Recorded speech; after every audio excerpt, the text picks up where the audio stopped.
Olá, muito prazer, eu sou o João Paulo e sejam bem-vindos para mais um vídeo aqui do Cine System Plus. Hoje continuamos nossa saga rumo ao Oscar. Nas últimas 2 semanas vim com vídeos falando um pouco sobre as categorias técnicas e também sobre as categorias principais. Mas eu acabei não falando da categoria de melhor filme porque eu adiantei que teria um vídeo especial para poder a gente comentar sobre cada um, já que são 10 filmes. Claro que a gente não vai entrar numa crítica especializada sobre cada um, mas falar sobre os prognósticos e qual o favorito para levar essa estatueta. Eu vou colocar aqui num ranking do 10º até o primeiro quem eu acho que vai acabar ficando com a estatueta de melhor filme. E na 10ª posição nós temos O Beco do Pesadelo, ou em inglês Nightmare Alley, que é um filme que eu gostei bastante, mas que eu creio que não chega com tanta força nessa premiação. Vamos lá, a história mostra Stan, ele é um homem de um passado meio nebuloso, interpretado pelo Bradley Cooper. Ele acaba embarcando ali na vida circense e aí o filme vai retratar sobre a ascensão da carreira dele, sobre os limites que ele vai nos shows dele e também sobre a provável e inevitável queda do personagem na sua trama. O filme é muito divertido e em critérios técnicos talvez seja um dos melhores dessa lista. É um primor visual. O Guilherme Del Toro, que é o diretor, fez um trabalho espetacular e o filme é delicioso de assistir. A trama é muito interessante, conforme o filme vai te embarcando naquela jornada, tanto do personagem quanto dos seus coadjuvantes, é tudo muito bem feito. As atuações não ficaram a nível do que eu esperava, porque esse filme é uma adaptação de um filme anterior, bem antigo, e as atuações no primeiro filme, na primeira vez que esse filme foi às telonas, era o grande destaque do longa. Nesse filme acabou perdendo destaque, como eu disse, para as questões técnicas, mas ainda assim são atores que têm ali carisma, então acaba cativando o público, apesar de achar que o Bradley Cooper principalmente está muito abaixo. Ele não consegue fazer com que você se afeiçoe totalmente pelo personagem, então você não vai gostar dele ao ponto de torcer por ele, e também nem vai sentir raiva ao ponto de comemorar quando ele se dá mal. Então isso não foi muito bem dosado. A Cate Blanchett também está boa, a Toni Collette está boa, mas todo mundo, claro, não ganhando um devido destaque. Até o William Dafoe, que eu esperava que fosse ter um papel mais crucial na história, acaba não ganhando o devido destaque. Por isso eu acabo achando que Nightmare Alley não vai conseguir essa premiação, mas ainda assim eu indico pra você assistir porque é um filme que eu gostei bastante. What did you do, Stan? Why did you do that? Sometimes you don't see the line till you cross it. You don't fool people, Stan. They fool themselves.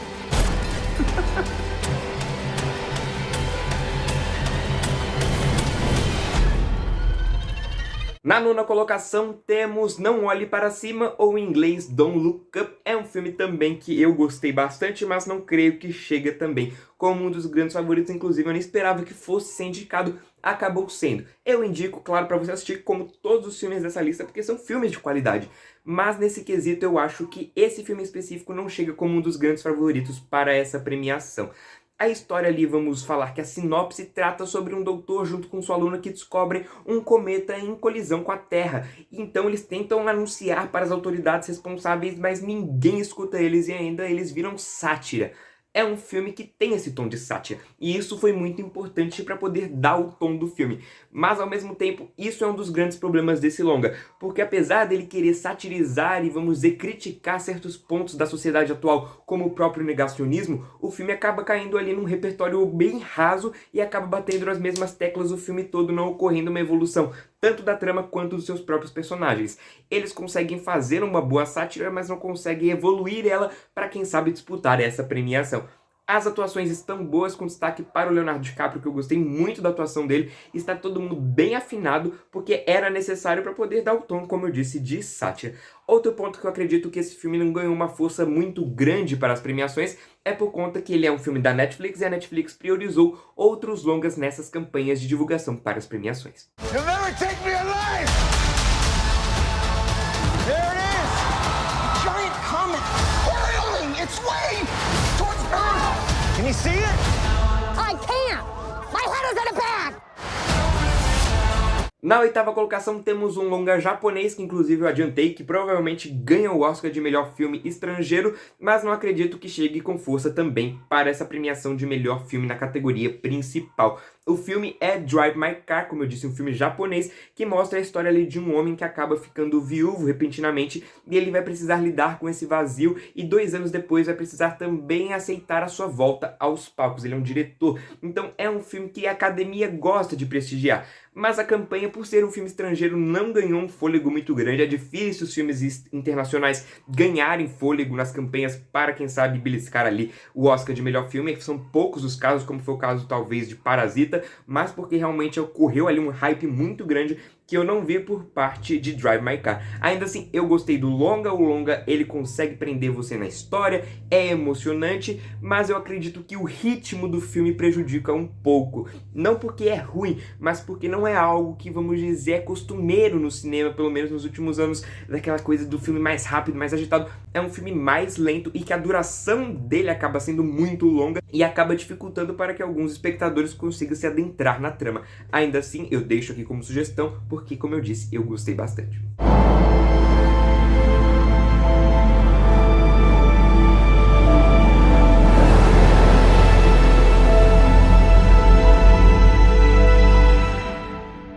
Na sétima colocação temos o longa Duna, do Denis Villeneuve. A história traz Leto Atreides, que decide administrar o planeta desértico e perigoso de Arrakis, e esse planeta é a única fonte de uma substância valiosíssima.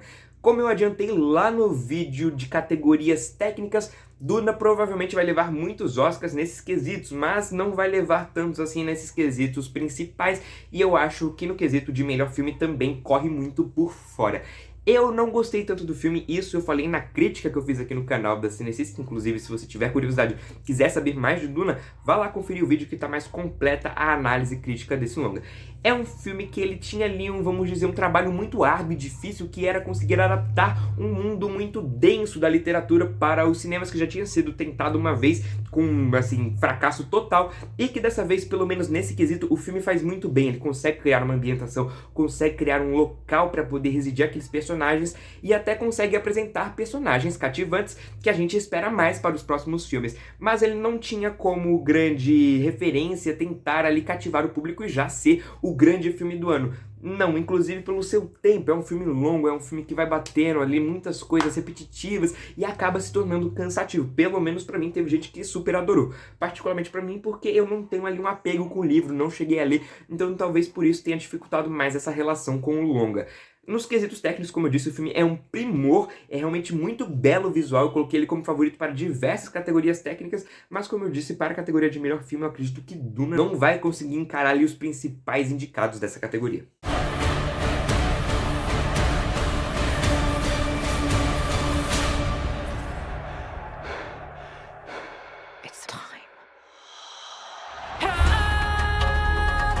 Na sexta colocação temos Licorice Pizza, do Paul Thomas Anderson, um dos meus filmes favoritos desse ano, como eu já antecipei nos outros vídeos aqui do Cinecista Plus. A história mostra um estudante que tem o sonho de ser ator, mas tudo é colocado em xeque quando ele acaba se apaixonando ali por uma jovem um pouco mais velha que ele. A história é muito bonita e por isso eu coloquei Licorice Pizza como um dos favoritos para melhor roteiro. Eu gostei muito da história, a história é muito cativante. Ela não precisa de grandes viradas, uma trama ali magnífica, mas que ainda assim consegue cativar o público por 2 motivos. O primeiro são os personagens. As atuações são todas muito belas e conseguem estar ali no tom certo para o que o filme precisava. E a interação entre os personagens também está ali no tom certo, fazendo com que essa obra seja realmente deslumbrante. É um romance que não precisa ali de muitas viradas, não precisa de uma melancolia, um melodrama, é tudo bem dosado e o filme consegue cativar o público muito. Inclusive eu achei que esse filme chegaria com mais força no Oscar, porque é um filme que também homenageia o cinema e isso costuma ser ali, vamos dizer, forte quando a academia vai votar. Mas acabou que pelo menos nas premiações que antecedem o Oscar ele não veio com essa força, apesar que eu queria muito que esse filme chegasse um pouco mais forte nessa premiação de melhor filme, apesar de também ter críticas a esse longa por achar que, inclusive, em muitos momentos, eles acabam repetindo tramas ali durante o longa, acaba sendo repetitivo, acabam batendo na mesma coisa durante boa parte do filme, e isso acaba sendo desagradável porque acaba se tornando repetitivo. Apesar disso, como eu disse, é um dos meus filmes favoritos desse ano. Action! I'm coming, Nancy!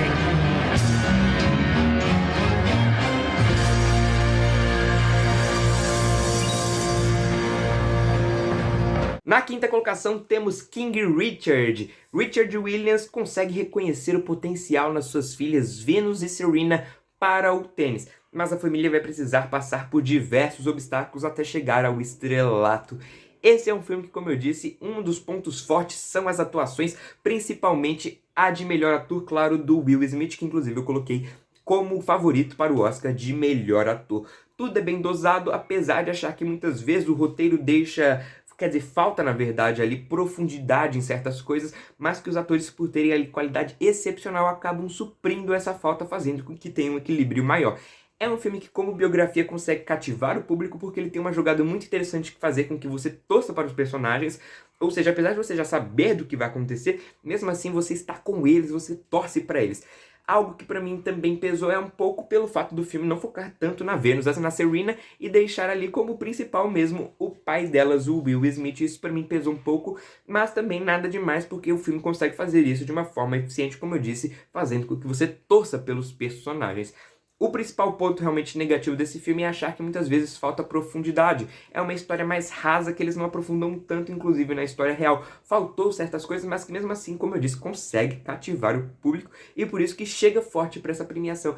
Porque também acabou se vendendo numa campanha muito bem para a academia, inclusive no Oscar para o Will Smith, que muito provavelmente vai ser para ele, muito dificilmente não será vencido pelo Will Smith, porque é realmente deslumbrante, mas a campanha também favoreceu e muito. Mas eu não acho que Creed vai levar o Oscar de melhor filme, mas acho que sim, chega mais forte que todos os outros antes citados.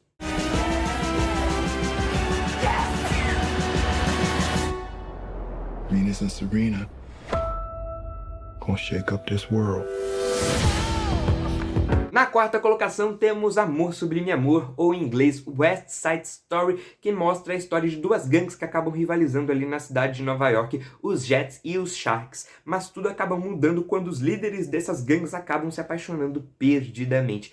Essa é uma obra que é uma adaptação de uma obra mais antiga, que é de grande sucesso entre os votantes da academia. Por isso que pesa um pouco mais para que esse filme já dispare um pouco na frente de outros longas. Além do mais, esse filme também tem como diretor o Steven Spielberg. Ou seja, ele tem grande privilégio com a academia e também pesa para que esse filme dispare um pouco à frente dos demais concorrentes. Mas não somente por isso, mas também porque é um filme belíssimo.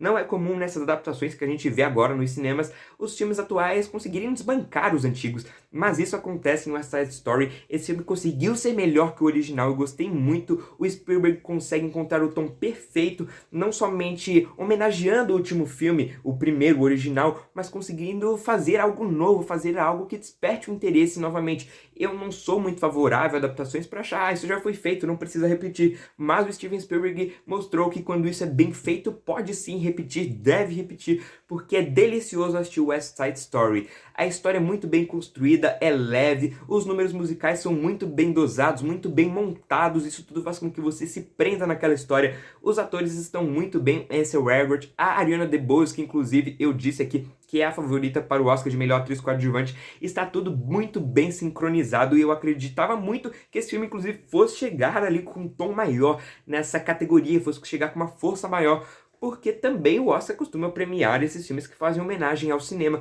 como é o caso de Amor Sublime Amor, não diretamente na sua história, mas por conta de ser uma adaptação, mas não chega com tanta força. Apesar de chegar com mais força do que os seus outros concorrentes, mas eu esperava mais. O filme é, como eu disse, delicioso, mas talvez por conta de campanha mesmo, esse filme não chega como o favorito para o Oscar 2022.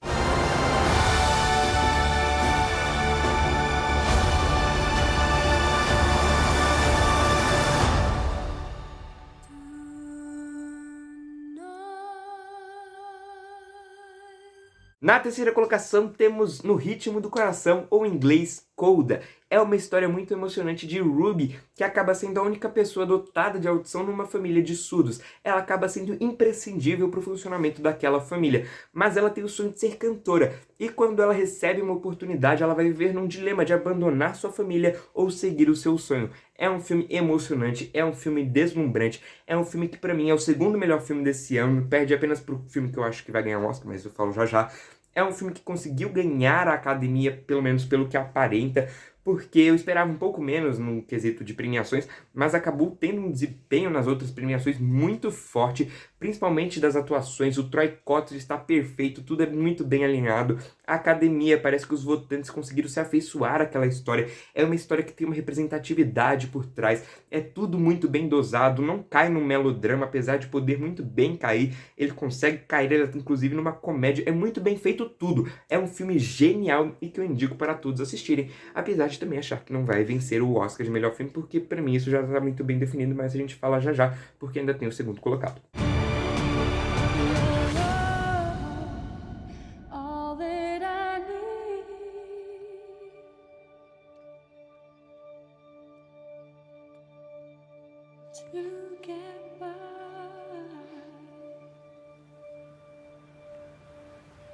No segundo lugar temos Belfast, a história de um menino que vive ali na Irlanda do Norte no final dos anos 60, quando o país passa por diversas crises. A história é do Kenneth Branagh, não somente ele escreveu, mas como é sobre ele mesmo, sobre algo que ele passou, além também de dirigir o filme. Inclusive, isso é perceptível como quem ganha grande força na história é a criança, acaba não tendo força os papéis coadjuvantes, fazendo com que seja muito bem centralizado. Isso, inclusive, já é uma crítica que eu faço a esse longa, porque faltou maior desenvolvimento dos outros personagens. Dito isso, é um filme também brilhante, a história é emocionante, transborda emoção, porque a gente consegue perceber como Kenneth Branagh consegue passar aquilo de uma forma primorosa, inclusive porque ele viveu aquilo, então ele sabe melhor que ninguém passar aquilo. É tudo muito bem dosado, a paleta de cores é um filme que é preto e branco e mesmo assim consegue ser maravilhoso, deslumbrante, consegue cativar o público, porque isso inclusive traz toda uma narrativa para o filme, como o diretor quer passar essa história. Tudo é muito bem feito, o filme é genial, inclusive merece estar na lista de indicados. Dito isso, eu não esperava que ele fosse chegar em segundo lugar. Isso eu dou mais ênfase por conta da campanha que teve Belfast. A campanha foi muito forte, as atuações são boas, mas também não é um filme que... O Kenneth Branagh, apesar de, como eu disse, conseguir passar isso com emoção de ter vivido aquilo, ele acaba muitas vezes caindo num melodrama e o filme vai seguindo essa tonalidade, esses tons, essas batidas, e acabou que não me cativou tanto quanto outros nessa lista, apesar de também, como eu disse, ser um filme primoroso e genial. Mas não acredito que leve o Oscar de melhor filme, e se levar eu vou ficar bem indignado.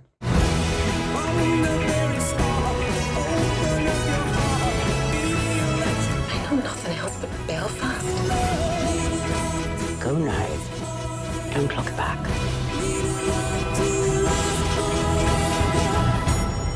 Na primeira colocação temos o virtual vencedor do Oscar 2022, que é The Power of the Dogs, ou em português, Ataque dos Cães.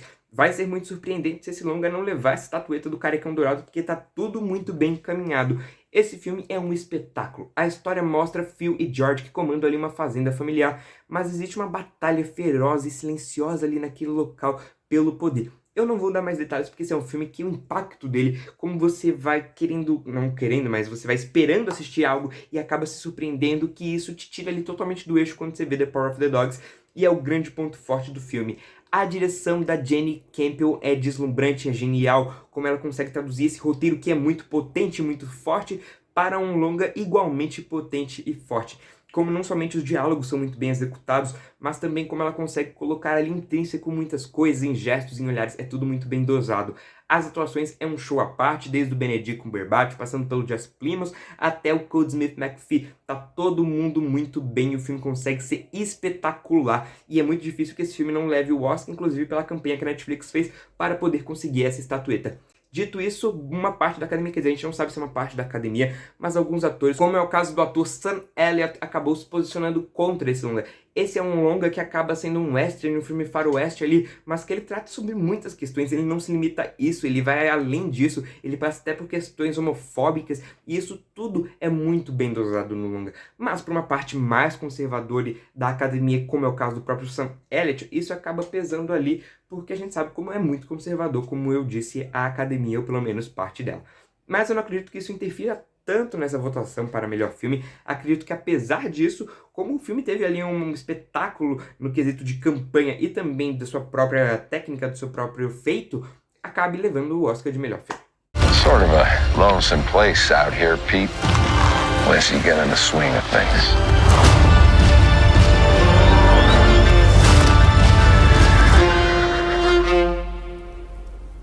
Então é isso. isso, essas foram as minhas previsões para a principal premiação cinematográfica, que é o Oscar, que ocorre agora no dia 27, às 9 horas da noite. Eu, como um bom cinéfilo, estou bem ansioso para poder assistir, quem sabe ser surpreendido em algumas categorias, isso não é de tudo mal.